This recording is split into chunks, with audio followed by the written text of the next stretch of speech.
We're going to try to come inside of the institutional form of government called government and try to make some difference there. We've come a long ways, haven't we? What about who Marion Barry is? What motivates me for being born black and poor, rising out of that circumstance? I've just done so many things. God gave me a gift of courage, tenacity, and vision. Marion Barry passed away this weekend. He had been in the hospital a day or so before and apparently had some kind of heart failure complicated by blood pressure and kidney problems.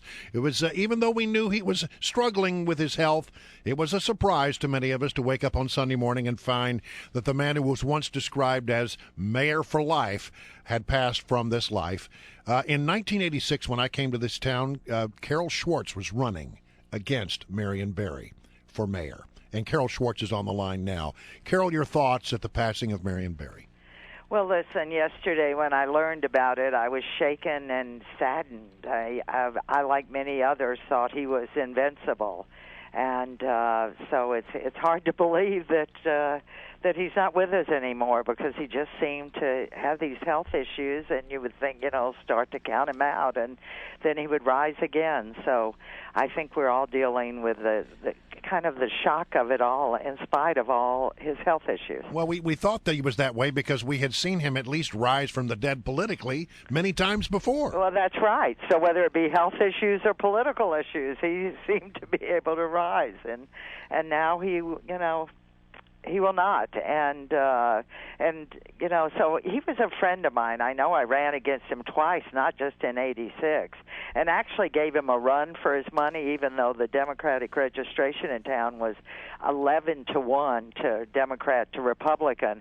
I was able to get in '86 a third of the vote, and then in '94 42% of the vote. So did give him a run. Certainly didn't win, but we were friends. I mean, when my husband died in January of 1988, Marion didn't just come by to pay his respects. He sat there at the house for days.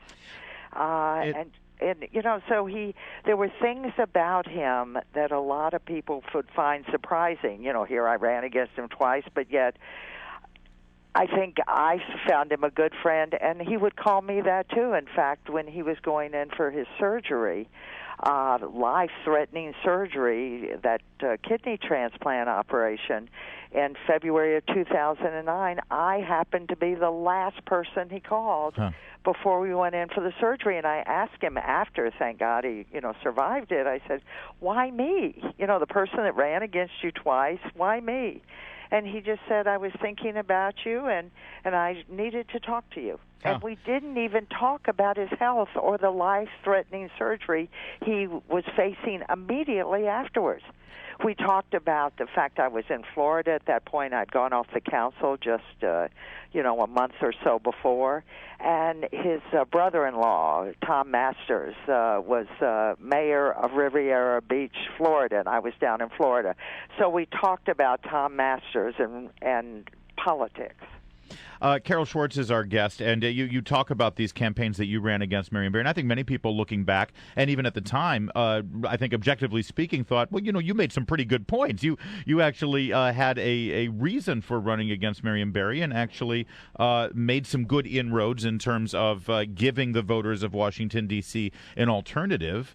But I think the stories you just told us about his personal charisma and how he would embrace people, even those who disagreed with him in some pretty politically volatile times, that really does sort of speak to how he was able to transcend so many problems that he dealt with in his public life. Dealt with and then also caused. Yeah. But he was so lovable that even some of the antics and foibles that ended up being embarrassing to the city, and I found maddening, and told him so, I might add. Yes. But yet, in spite of it all, he was really lovable. And I had many situations where I'd be sitting at a fancy dinner party, and people would say, a lot of them from the suburbs or Congress people would say, how can you just keep reelecting the city, keep reelecting? They would bring up the topic. Yeah. And I guess to me, because I'd run against him a couple of times, keep electing Marion Barry. And I said, listen, folks, if he walked in here right this minute and you met him, I bet you would be eating out of the palm of his hand. Well, that's it. And they would laugh at me, and sure enough, many occasions he would walk in and walk around the tables, and I was absolutely right, and they admitted it. I said earlier that to understand Marion Barry, one had to walk through the streets of Anacostia to get some sense of why he was so beloved by the people there. Well, he was a people person, and he loved people, and most of them, especially in certain parts of the city, loved him. And listen, I didn't live in those parts of the city. I lived in Ward 3. Now I live in Ward 1 for the last 20 years. I loved him too. There was something so lovable. I would always say that the best, I've lived in Washington for nearly 50 years, so I have met all the presidents, many senators, many congresspeople, many governors, and I always said the best politician at the height of his political life was Marion Barry. The second best was Bill Clinton, and by the way, in case you're interested, the third was Ronald Reagan, in my view. Interesting. And I think many people would throw Ted Kennedy into that mix. Again, setting Reagan aside, politicians who had a lot of troubles off the field, as it were, and yet their personal charisma was able to transcend that. Carol Schwartz, you're still sort of in the mix politically in the District of Columbia. Is there any real heir apparent? It seems like the other thing about Marion Barry is he is such a larger-than-life figure. People around the world knew him. Personality. Yeah. I mean, just a personality with a sense of humor. And I guess your question's going to be, is there anybody you see taking his place? Is there anyone? I don't think so. Yeah. I mean, I don't know. Larger than life, no.